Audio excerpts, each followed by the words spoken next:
que je rejette, c'est vraiment l'accusation de haineux. Je ne suis pas haineux.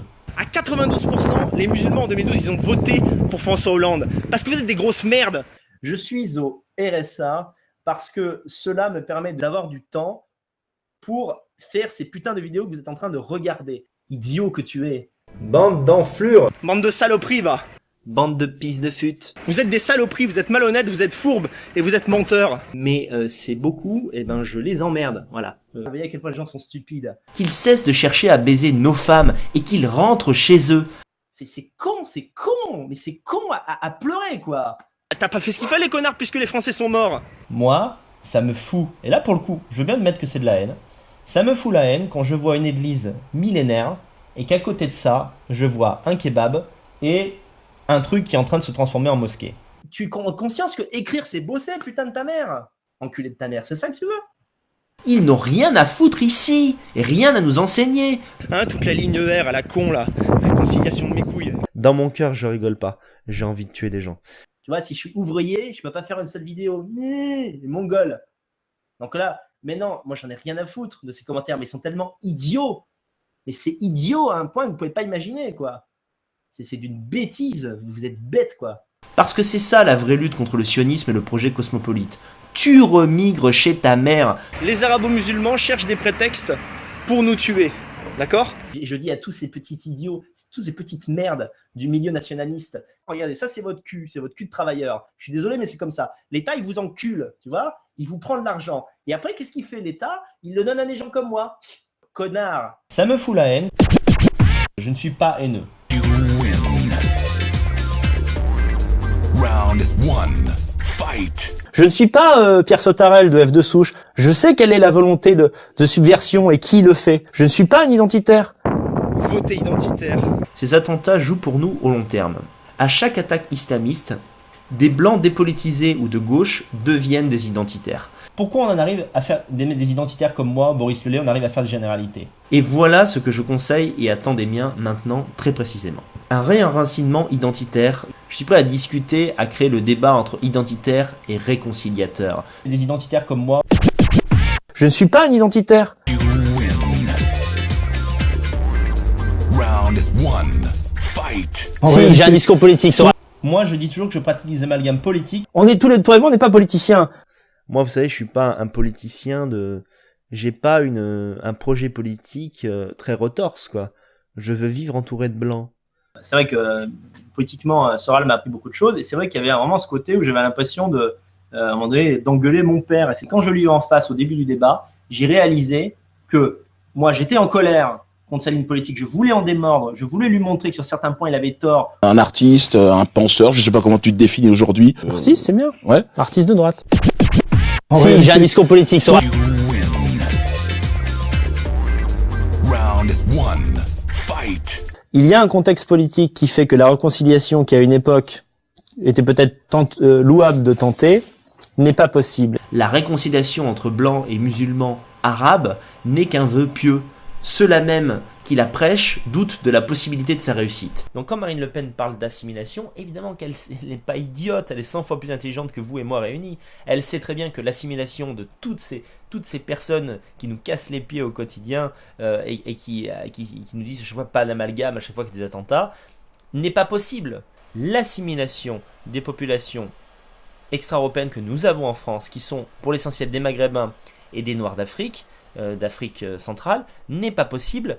Et dans un texte que j'ai publié sur ce vélo, c'est dont je me rappelle plus le titre, en fait, qui était un texte à charge effectivement contre Soral, mais où je disais pourquoi, à mon avis, la réconciliation politique n'était pas possible. Vous voyez, même si à titre individuel, vous voyez, bon, hein, maintenant que ces choses-là sont dites, voilà, il faut le dire. La preuve par les faits. Donc dans ce cadre-là, l'assimilation, je dirais, à l'échelle d'un groupe ethnique entier, est possible. Peu importe. En tout cas, ce qui est certain, c'est que je n'ai jamais remis en doute le fait que tu es un maghrébin assimilé. Individuellement, des personnes sont capables de s'assimiler par amour du pays qui les accueille. Donc, l'assimilation est possible sur le papier, théoriquement. Il arrive qu'elle se produise. D'ailleurs, les amis qui ne sont pas blancs ethniques que j'ai sont souvent des assimilés. C'est-à-dire qu'en réalité, ce sont des Français mentaux. un mec comme Aldostérone, je ne serais pas choqué qu'une minorité d'aldostérone continue à vivre en France, ne serait-ce que par service rendu. Il est vrai qu'une remigration totale est difficilement envisageable et qu'elle n'est même pas, je dirais, c'est pas qu'elle n'est pas souhaitable, mais que les éléments qui nous ont aidés à retrouver la France, et même si ces éléments sont extra-européens, méritent de rester parmi nous. L'assimilation, est-ce que c'est possible? Oui ou non? Bien sûr, quand on pose cette question, on parle de l'assimilation des Noirs et des Maghrébins, des hommes noirs et des hommes et des femmes maghrébines. Souvent de confession musulmane, mais pas seulement, il y a aussi des Noirs chrétiens, c'est pas seulement le problème. Donc dans ce cadre-là, l'assimilation, je dirais, à l'échelle d'un groupe ethnique entier, est possible. Ma réponse individuelle est oui. Il y a un contexte politique qui fait que la réconciliation qui à une époque était peut-être louable de tenter n'est pas possible. Voilà, et ben ça sera un peu comme ça. Ouais, tu choisis, t'es avec le monde avancé blanc judéo-chrétien de la démocratie ou t'es avec les bamboulas égorgeurs islamiques. C'est comme ça qu'on nous présentera le projet en France. On peut imaginer aussi qu'il y ait les idiots utiles qu'il faut, les agents de manipulation. Il suffit de mettre sur YouTube 2 vidéos où on voit un jeune resalafisé de banlieue avec un couteau de cuisine égorger un Gaulois de base sur YouTube.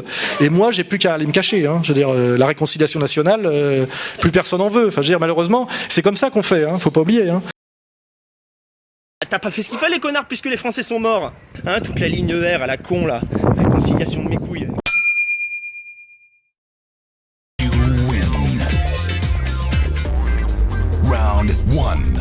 Fight. La question était en fait le concept de musulman patriote est-il possible, etc. Moi je voudrais quand même qu'on soit très clair là-dessus. Lorsque quelqu'un s'appelle Abdelkader et qu'il a une tête d'arabe et des ascendants arabes, eh bien il ne se sentira jamais français. Et je trouve qu'il y a un mensonge à faire croire le contraire. C'est trollé parce que les gens disent oui mais toi tu t'appelles Hassen. Mais c'était pas la volonté de ses parents. Mais lui s'il a un enfant, il lui donnera un prénom français. Voilà, c'est prévu. Arrêtez de troller comme des porcs. C'est sa faute si ses parents l'appellent. Non mais moi je suis pas né en France déjà premièrement. T'es quoi, t'es né en Algérie? Je suis né en Algérie. L'assimilation, est-ce que c'est possible? Oui ou non? Ma réponse individuelle est oui.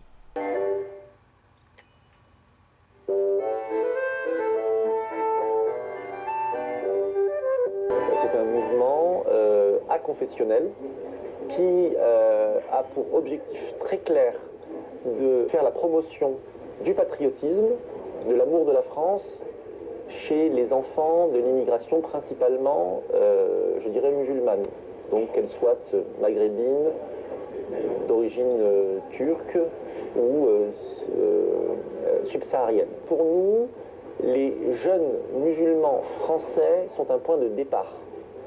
Notre travail consistant à défaire la détestation organisée de la France auprès de ces jeunes depuis quasiment une trentaine d'années. Notre public premier est lié aux jeunes français de confession musulmane avec lesquels nous souhaiterions partager notre amour de la France. Eh bien, il ne se sentira jamais français. You win. Round 1. Fight. Dans notre enfance, notre adolescence, on a tous subi, les gens qui ont moins de 40 ans environ, de la délinquance, de l'emmerdement de la part de ces populations-là. Putain, on a quand même le droit de le dire, quoi. Alors je sais pas ce que t'as eu avec les Maghrébins et les Blacks, t'as eu sûrement quelque chose. Oh, la même chose que tous les blancs de mon âge, tu sais, ni plus ni moins. Non. Honnêtement, j'ai pas connu d'agression grave. J'en ai connu une en fait. J'en ai connu une où agression avec couteau. Mais en fait où je n'ai pas été blessé. En fait on m'a menacé avec un couteau et j'ai dû donner ce que j'avais sur moi. Bon, c'est assez humiliant, mais tout le monde a vécu ça. Mais je connais des gens qui ont été harcelés souvent, et moi la raison pour laquelle j'ai été un peu au-dessus de ça, c'est que j'ai toujours été plus grand que les autres, tu sais. Même quand j'avais 16-17 ans, j'étais plus grand, donc à l'école je me faisais pas emmerder. Donc le cliché selon lequel je suis devenu fou parce que, je sais pas, un arabe m'a humilié en pleine cour de la récréation ou a volé ma copine, ça n'est jamais arrivé. On a tous subi de la délinquance, de l'emmerdement de la part de ces populations-là. You win. Round 1.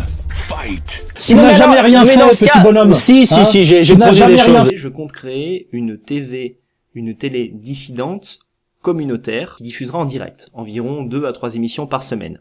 On prend un petit rendez-vous, on essaie d'enregistrer ça ensemble, et dans la deuxième partie, vous apparaissez à côté de moi. Il faut faire absolument une manifestation à des dizaines de milliers de personnes pour réclamer la logique. La logique, c'est la démission de Cazeneuve et par ailleurs de tout le gouvernement. Tous ces projets vont être mis en place.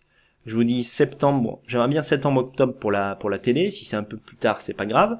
Et en revanche, pour le fait d'apparaître à côté de moi, que ce soit pour faire votre petite annonce de recherche de petit ami ou de fiancé, ou que ce soit pour présenter votre projet artistique, je vous attends près de moi pour les prochains Dany Hebdo. Il faut également faire une pétition. J'ai décidé de perdre beaucoup de poids avant la fin de l'année. Ouais, je suis devenu flasque et je me suis une complaisance dans cette flasquitude. J'en ai conscience, mais j'ai été trop faible jusqu'à présent pour prendre les choses en main.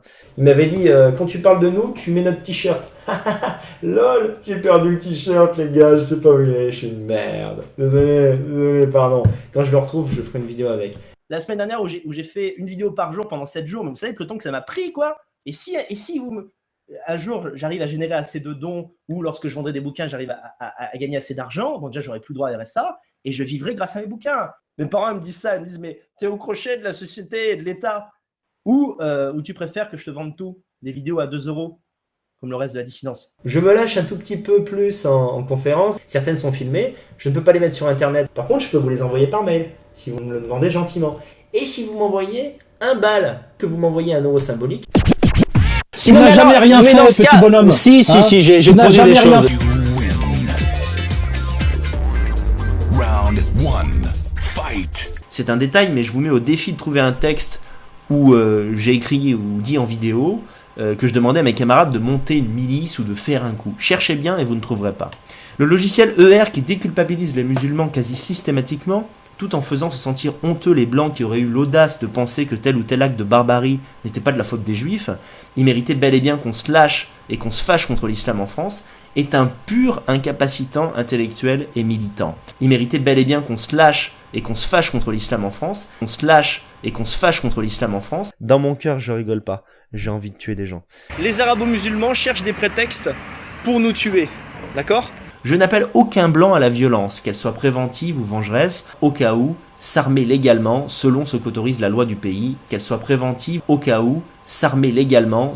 Armez-vous dans la mesure de la légalité, protégez-vous. Et la rengaine, les musulmans n'ont rien fait de mal, coupe littéralement les couilles des blancs qui fréquentent des sites comme ER et qui sentent au fond d'eux-mêmes une rage légitime. Vous êtes des blancs, vous avez le droit d'être en colère. Merde, réveillez-vous, ce ne sont pas nos copains, ok ? Les maghrébins qui veulent installer l'islam en France sont sionistes. Les gens commencent à piger petit à petit que derrière un maghrébin psychopathe et kamikaze, il y en a peut-être tout simplement des millions d'autres. On est tous égaux, on peut vivre ensemble. Non, on est différents, on est blancs, on peut pas vivre avec ces gens.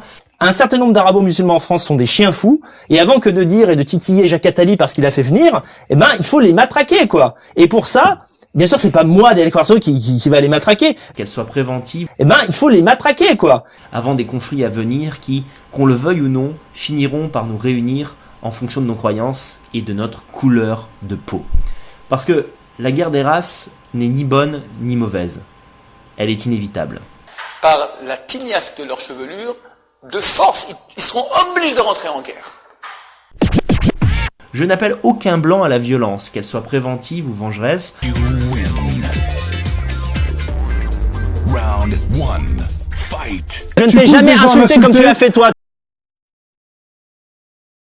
Hein, toute la ligne ER à la con là, réconciliation de mes couilles. Et je dis à tous ces petits idiots, tous ces petites merdes du milieu nationaliste, qui en fait c'est des bourgeois, tu sais, les dissidents bourgeois de droite, souvent cathos, je dois malheureusement le dire. Ils sont là genre, oui, ce petit imbécile au RSA, qu'est-ce qu'il a à nous apprendre ? Connard ! Dissident au sens vrai du mot, hein, et pas dévoyé, comme il l'est depuis que certains réconciliateurs baboucholâtres s'en sont emparés. Je ne t'ai jamais insulté comme tu l'as fait toi. Round 1. Fight. Tu veux faire du buzz par des clashs comme les racailles de banlieue dont tu es la symétrie. C'est faux. Ah, je commence à te lâcher, je suis à 1021 visionnages. Vous êtes des putes, vous êtes mes putes. Tu vois, je tease un peu les gens pour faire buzzer les vidéos. C'est le jeu, c'est le marché, hein, c'est comme ça que ça marche. C'est faux. Fight. fais le relais voyou du discours de Zemmour. À part que simplement tu envoies des types au casse-pipe. Toi-même tu feras rien, t'es un petit mariole et un petit malin. C'est un mensonge à faire croire que au fond les musulmans veulent la paix et que c'est parce que en fait on fait grimper l'islamophobie que il y a des actes comme ça qui se produisent. Il y a une agressivité, il y a une volonté d'imposer cette religion. Zemmour a raison là-dessus. À la limite, la première, allez, je dis pas que je la justifie, mais la première agression, qu'il soit gavé parce que je lui manque de respect. Commence à me parler poliment. Non, je ne te respecte pas, donc ça n'a pas de. Non. Tu me Qu'est-ce qui se respectes passe? pas, Non, je te attention. respecte.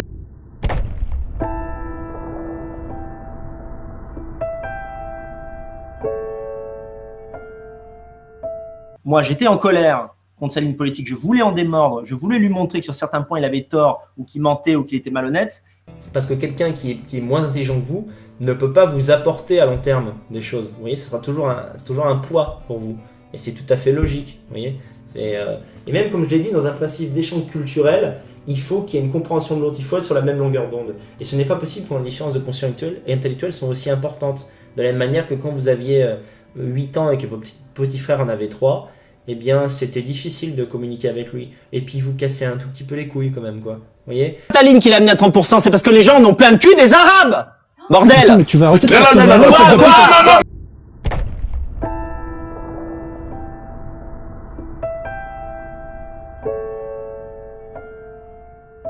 Quand on n'est pas puni, ne serait-ce que par une sentence morale, après un acte aussi ignoble, eh bien, on n'a pas compris la leçon et on recommence la fois d'après. Quand on ne met pas une claque à un enfant qui traite sa mère de pute, le lendemain, il recommence. C'est la vie. Et qu'en réalité, la violence, c'est très dangereux dans la vraie vie. Parce que on sait pas quand ça va commencer, on sait pas comment ça finit, et ça peut faire mal, voilà. Et moi, je trouve dégueulasse qu'un type un peu malin, un peu intelligent, manipule en fait des types fragiles, en colère, ce que je peux tout à fait comprendre, pour les pousser à commettre des actes délictueux et pousser à des attaques contre-attaques de bandes de jeunes ultra-violentes. Pour moi, c'est pas un discours politique, c'est un discours irresponsable et criminel, et dans le réel, ça n'aura que des effets très négatifs. Donc, ceci avait une vertu pédagogique. Ne confondez pas le clash et le buzz internet virtuel avec la réalité, et je vous le dis, il valait mieux que ce soit moi qui le remette à sa place et qui le corrige, plutôt que de le laisser aller plus loin et trop longtemps plus loin. C'est vrai que politiquement, Soral m'a appris beaucoup de choses, et c'est vrai qu'il y avait vraiment ce côté où j'avais l'impression de, à un moment donné, d'engueuler mon père. Et oui, et même quand il m'a frappé, j'ai même eu la sensation, tu vois, d'être frappé par une sorte de père spirituel. Alors tu dis, mais attends, je pensais quand même qu'il y avait une toute petite proximité entre nous qui ferait que ça n'arriverait pas, quoi, oui. Tu vois. Donc voilà, c'est pour ça aussi qu'il n'y avait pas vraiment de débat avec lui. En fait, il fallait simplement, je dirais, que je le corrige. Vous voyez, parce que comme un gamin, c'est un peu comme un papa. Je me disais, c'est à moi de lui mettre la fessée avant que d'autres lui mettent de façon beaucoup plus brutale.